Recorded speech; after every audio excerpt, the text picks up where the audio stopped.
Ayan si Frankie. Sa may halaman na yan. Ayan sila, oh. Nagluto kami, nalimutan yung spot nila. Ikot ako. Lutuan nila dito sa likod. Tignan nyo yung lutuan, ha. Papakita ko yung lutuan. Ay, sinarado na pala doon sa back.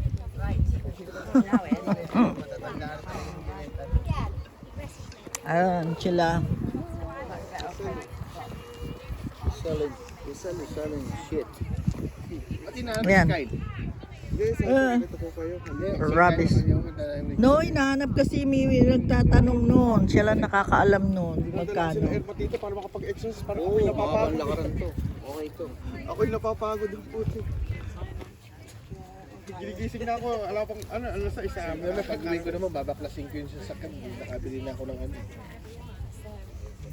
Ano gamit niya sa kanya patay?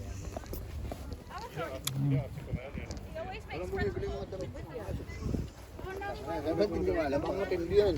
Rampa yan. Haling yan. Meron mo binibenta?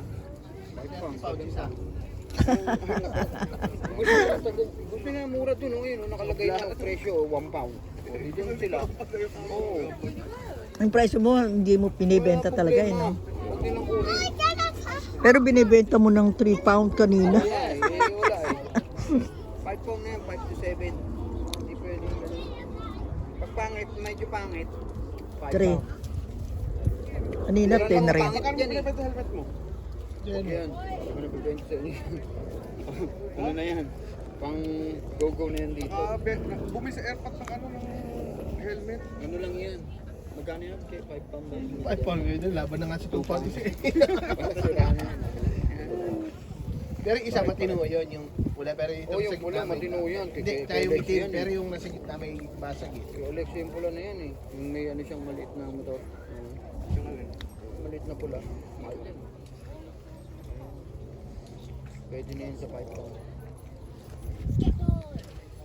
Mga tao dito, pang 2 pound. Palit lang siya ano eh.